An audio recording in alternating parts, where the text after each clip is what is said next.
welcome. No, that failed. No. Retry.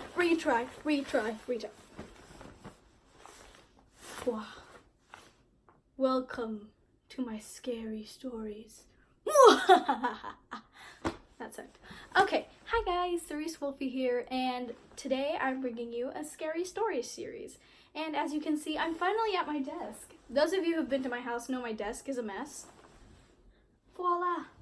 It's like there's nothing there. It's magic. Now, before I start this, I'm going to tell something that happened to me like right as I was setting everything up. So there's like a tiny hallway to get to my bedroom, and I was turning off every single light because I need to get the mood lighting. And for some reason, my brother had set some timer on his iPad, and it was that weird iPhone jingle where it's like really creepy and it's like ding, ding, ding. If you know what I'm talking about, great. If you don't, I'm sorry. Anyways, it started ringing, and I was sitting here, right here. I was looking through the scary stories that I'm going to read, and it was just creepy. And I just hear the ting, ting, ting, and I was like, I was almost hesitant to go down my hallway because it was so dark. I was like, I've seen everyoneeee horror movies, and when people hear the scary noises, you run away. But I'm like, that's probably my brother's iPad. And it was, but I have to admit, I was kind of spooked. I was also spooked while I was preparing this. Well, anyways, let's get started. Oh, it's dark. I love it so much. Wait for it. It's not the best part. Hi! I'm being weird. I'm sorry. Now, I found a story that I haven't read it yet. Looks pretty good, though. It is called, if my internet loads. Won't tell me the title because it's not loading. Patient Zero. This is by Tananarive, and it was published 2010. That's quite a while ago. And it's on this website called lightspeedmagazine.com. Great! Anyways, let's get started. It starts with a date, September 19. The picture came! Veronica tapped on my glass and woke me up, and she held it up for me to see. It's autographed and everything. For you, Veronica mouthed at me, and she smiled a really big smile. The autograph says, to Jay, I'll throw a touchdown for you. I couldn't believe it. Everybody is laughing at me because of the way I yelled and ran in circles in my room until I fell on the floor and scraped my elbow. The janitor, Lou, turned on the intercom box outside my door and said, Kid, you gone crazier than usual. What you care about that picture for? Don't they know Dan Marino is the greatest quarterback of all time? I taped the picture to the wall over my bed. On the rest of my wall, I have maps of the United States and the world and the solar system. I can find Corsica on the map and the Palau Islands, which most people have never heard of, and I know what order of all the planets are in. But there's nothing else on my wall like Dan Marino. That's the best.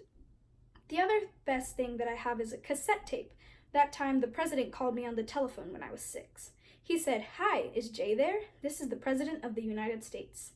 He sounded just like on TV. My heart flipped, because it's so weird to hear the president say your name. I couldn't think of anything to say back. He asked me how I was feeling, and I said I was fine. That made him laugh, like he thought I was making a joke. Then his voice got real serious, and he said everyone was praying and thinking about me. And he hung up. When I listen to that tape now, I wish I had thought of something else to say. I used to think he might call me another time, but it only happened once, in the beginning. So I guess I'll never have a chance to talk to the president again. After Veronica gave me my picture of Marino, I asked her if she could get somebody to fix my TV so I can see the football games. All my TV can play is videos. Veronica said there aren't any football games, and I started to get mad. I hate it when they lie. It's September, I said, and there's always football games in September. But Veronica told me the NFL people had a meeting and decided not to have football anymore. And maybe it would start again, but she wasn't sure. But 'cause nobody except me was thinking about football.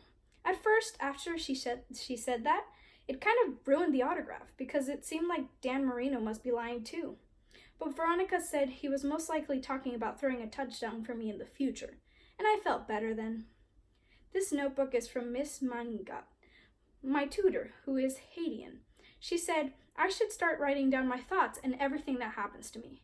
I said, I don't have thoughts, but she said that was ridiculous. That is her favorite word, ridiculous. Oh, I should say I'm 10 today. If I were in a regular school, I would be in 5th grade like my brother was. I asked Miss Manningat what grade I'm in, and she said, I don't have a grade. I read like I'm in 7th grade, and I do math like I'm in 4th grade, she says. She says I don't exactly fit anywhere, but I'm very smart. Miss Manningat comes every day, except on weekends. She's my best friend, but I have to call her Miss Manningat instead of using her first name, which is Emmeline, because she is so proper. She is very neat and wears skirts and dresses, and everything about her is very clean, except her shoes, which are dirty. Her shoes are supposed to be white, but whenever I see her standing outside the glass, when she hasn't put on her plastic suit yet, her shoes look brown and muddy. Those are my thoughts. That's the end of the first date. The only thing I'm questioning is, why is she putting on a plastic suit? Why is she putting on a plastic... Let's keep reading. That's a suspicion I have for now. September 20th. I had a question today. Veronica never comes on Fridays, and the other nurse, Renee... I clicked home. The other nurse, Renee, isn't as nice as she is, so I waited for Mrs. Manningat. She comes at 1, I said. You know how they gave sick children their last wish when they're dying? Well, when Dr. Ben told me to think of one thing I wanted for my birthday, I said I wanted an autograph from Dan Marino. So does that mean I'm dying and they're giving me my wish? I said this really fast. I thought Miss Manningat would say that I was being ridiculous, but she smiled. She put her hand on top of my head, and her hand felt stiff and heavy inside her big glove. Listen, little old man, she said, which is what she calls me because she says I do so much worrying. You're a lot of things, but you aren't dying. When everyone can be as healthy as you, it'll be a happy day. The people here always seem to be waiting, and I don't know what for. I thought maybe they were waiting for me to die, but I believe Miss Manningat. Even if she doesn't want to tell me something, she just says, leave it alone, Jay, which is her way of telling me that she'd rather not say anything at all than ever tell a lie. What I think after that date is maybe he's sick or something, or he has issue. No, I can't think of what I'm thinking. Because they all seem to be wearing gloves. There seems to be doctors. There seems to be nurses, apparently, and they come around once a day. Maybe. Not sure. October 5th. The lights in my room started going on and off again today. And it got so hot I had to leave my shirt off until I went to bed. Miss Manningat couldn't do her lessons the way she wanted me to because of the lights weren't working right. She said it was an emergency generator. I asked her what the emergency was, and she said something that sounded funny. Same old, same old. That was all she said. I asked her if the emergency generator was the reason Dr. Ben took the television out of my room, and she said yes. She said everyone is conserving energy, and I have to do my part too.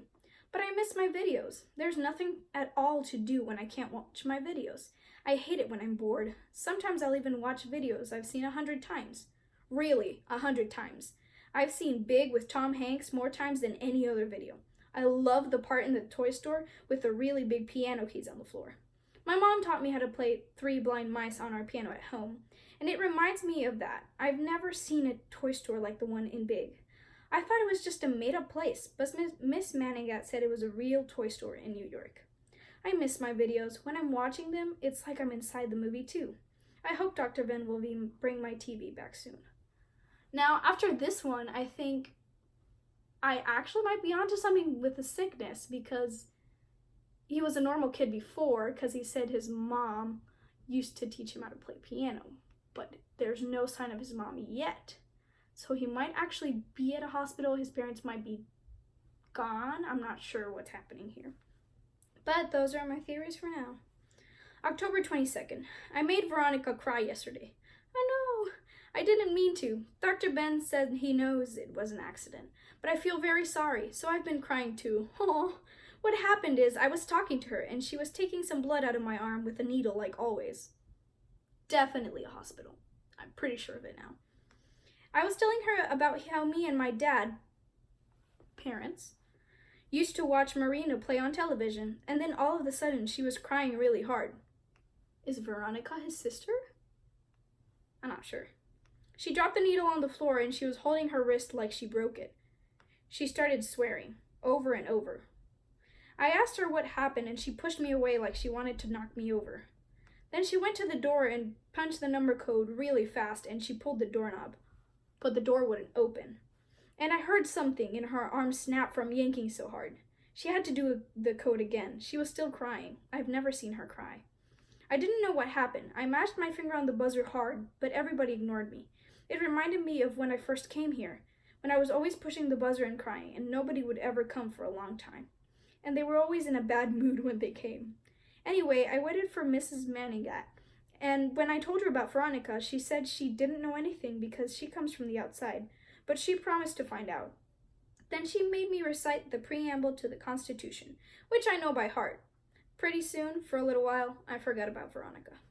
After my lessons, Miss Manningat left and called me on my phone an hour later, like she promised. She always keeps her promises. My telephone is hooked up so people on the inside could call me, but I can't call anybody, inside or outside. It hardly ever rings now, but I almost didn't want to pick it up. I was afraid of what Miss Manningat would say. Veronica poked herself, Miss Manningat told me. The needle stuck through her hot suit. She told Dr. Ben there was a sudden movement. I wondered who made the sudden movement, Veronica or me. Is she okay? I asked. I thought maybe Miss Manningat was mad at me, because she had told me many times that I should be careful. Maybe I wasn't being careful when Veronica was there. We'll see, Jay, Miss Manningat said. From her voice, it sounded like the answer was no. Will she get sick? I asked. Probably yes. They think so, Miss Manningat said. I didn't want her to answer any more questions. I like it when people tell me the truth, but it always makes me feel bad too. I tried to say I was sorry, but I couldn't even open my mouth. It's not your fault, Jay, Miss Manningat said. I couldn't help it. I sobbed like I used to when I was a little kid. Veronica knew something like this could happen, she said, but that didn't make anything better, because I remember how Veronica's face looked so scared inside her mask, and how she pushed me away. Veronica has been here since almost the beginning, before Miss Manningat came, and she used to smile at me whenever nobody else did. When she showed me my picture from Dan Marino, she looked almost as happy as me. I had never seen her whole face smiling like that. She looked so pretty and glad. I was crying so much I couldn't even write down my thoughts like Miss Manningat said to. Not until today. I'm still a bit weirded out by this. So he's inside a locked room because apparently there's like a code panel on the door that she was trying to jam in. So he might be in like some ward or something, and he says he calls it the inside. So the inside might mean like the inside the hospital and the outside like the other world. This is still weird. November 4th. A long time ago, when I first came here and the TV in my room played programs from outside. There it is again. I saw the first grade picture I had taken at school on TV. I always hated that picture because Mom put some greasy stuff in my hair that made me look like a total geek. And then I turned on the TV and saw that picture on the news. The man on TV said the names of everyone in our family, and even spelled them out on the screen. Then he called me Patient Zero. He said I was the first person who got sick. Ooh. But that wasn't really what happened. My dad was sick before me. I've told him that already. He got it away on his job in Alaska. My dad traveled a lot because he drilled for oil, but he came home early that time. We weren't expecting him until Christmas, but he came when it was only September, close to my birthday. He said he'd been sent home because some of the people on his oil crew got sick. One of them had even died, but the doctor in Alaska had looked at my dad and said he was fine, and then his boss sent him home. Dad was really mad about that. He hated to lose money. Time away from a job was always losing money, he said. He was in a bad mood when he wasn't working. And the worst thing was, my dad wasn't fine. After 2 days, his eyes got red and he started sniffling.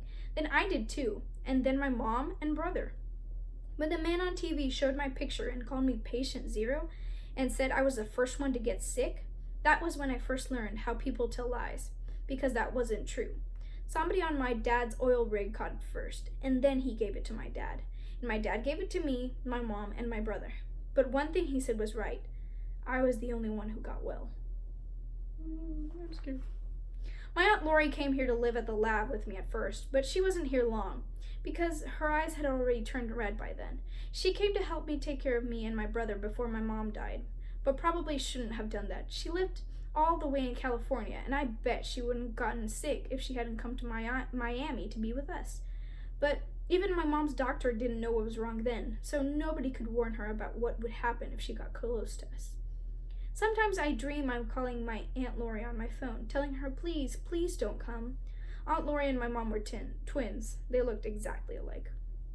After Aunt Lori died, I was the only one left in my whole family. I got very upset when I saw the news report. I didn't like hearing someone talk about my family like that, people who didn't even know us. I felt like maybe the man on the TV was right, and maybe it was my fault. I screamed and cried the whole day after that. Dr. Ben made them fix my TV so I couldn't see the news anymore or any programs from outside, just cartoons and kids' movies on videos. The only good thing was that when the president called me, I think he was sorry when he heard what happened to the family. When I asked Dr. Ben if they're still talking about me on the news, he just shrugged his shoulders. Sometimes Dr. Ben won't say yes or no if you ask him a question. It doesn't matter though. I think the TV people probably stopped showing my picture a long time ago. I was just a little kid when my family got sick. I've been here for 4 whole years. Oh, I almost forgot. Veronica isn't back yet. Ooh, so he's been here for quite a while, and all his parents died from the disease. It might be a virus that came from when his dad was in Alaska. Maybe secret lab underground, secret virus escaped. The dad caught it through the oil. I'm planning too much. Let's go. November 7. I have been staring at my Dan Marino picture all day, and I think the handwriting on the autograph looks like Dr. Ben's. Uh-oh. But I'm afraid to ask anyone about that. Oh yeah, and yesterday the power was off in my room for the whole day. Same old, that what Mrs. M would say. November 12th. Miss Manigat is teaching me a little bit about medicine. I told her I want to be a doctor when I grow up, and she said she thinks that's a wonderful idea because she believes that people will always need doctors. She says I will be in a good position to help people, and I asked her if that's because I've been here so long, and she said yes. The first thing she taught me about is diseases. She says in the old days, a long time ago, diseases like typhoid used to kill a lot of people because of unsanitary conditions and dirty drinking water. But people got smarter, and doctors found drugs to cure it, so diseases didn't kill people as much anymore. Doctors are always trying to stay a step ahead of disease, Miss Manigat says. But sometimes they can't. Sometimes a new disease comes, or maybe it's not a new disease, but an old disease that has been hitting for a long time until something brings it out in the open. She said that's how nature balances the planet, because as soon as doctors find a cure for one thing, there's always something new. Dr. Ben says my disease is new. Aha, it is a disease. There's a long name for it. I can't remember how to spell, but most of the people here call it the virus J. I think it's named after him. No way, see, it's named after me. Ha, that's what I said. That's what Dr. Ben said, but I don't like that. Miss Manigat said after my dad came home, the virus got in my body and attacked me just like everyone else. So I got really, really sick for a lot of days. Then I thought I was completely better. I stopped feeling bad at all. But the virus was already in my brother and my mom and dad. And even our doctor from before, Dr. Wolf. And Miss Manigat says it was very aggressive, which means the doctors didn't know how to kill it. Everybody wears yellow plastic suits and airtight masks when they're in my room because the virus is still in the air. Ah, that explains stuff. And it's in my blood, and it's on my plates and cups whenever I finish eating. They call the suits hot suits because the virus is hot in my room. Not hot like fire, but dangerous. Miss Manigat says virus J is an extra special in my body because even though I'm not sick anymore, except for when I feel like I have a temperature and have to lie down sometimes, the virus won't go away. I can make other people sick even when I feel fine, so she said that makes me a carrier. Miss Manigat said Dr. Ben doesn't know anybody else who's gotten well except for me. Oh, except there are some little girls in China. Veronica told me that once there were some little girls in China, the same age as me, who didn't get sick either. But when I asked Dr. Ben, he said he didn't know if it was true. And Miss Manigat told me it might have been true once, but those girls might not be alive anymore.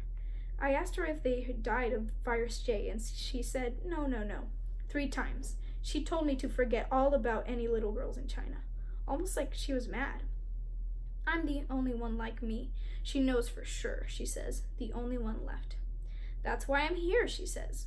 But I already knew that part. When I was little, Dr. Ben told me about antibodies and stuff in my blood. And he said the reason him and Renee and Veronica and all the other doctors take so much blood from me all the time, till they make purple bruises on my arms and I feel dizzy, is so that they can try to help other people get well too. I had almost taken 10 surgeries since I have been here. I think they've even taken out parts of me, but I'm not really sure. I look the same on the outside, but I feel a little different on the inside. I had a surgery on my belly a year ago, and sometimes when I'm climbing the play rope hanging from the ceiling in my room, I feel like it hasn't healed right, like I'm still cut open. Miss Manigat says that's only in my mind, but it really hurts. I don't hate anything like I hate operations. I wonder if that's what happened to the other little girls, if they kept getting cut up until they died. Anyway, it's been a year since I had any operations. I keep telling Dr. Ben they can have as much blood as they want, but I don't want any more operations, please. Dr. Ben said there's nobody in the world better than me to make people well, if only they can figure out how. Miss Manigat says the same thing. That makes me feel a little better about Virus J. I was happy Miss Manigat told me all about the disease, because I don't want her to treat me like a baby, the way everyone else does. That's what I always tell her. I like to know things. I didn't even cry when she told me Veronica died. Well, I'm about to cry. Poor Veronica. Maybe I got all my crying over with in the beginning, because I figured out a long time ago, nobody gets off better once they get sick. Nobody except for me. I get what happened. Since her suit got cut open, she got the virus in her.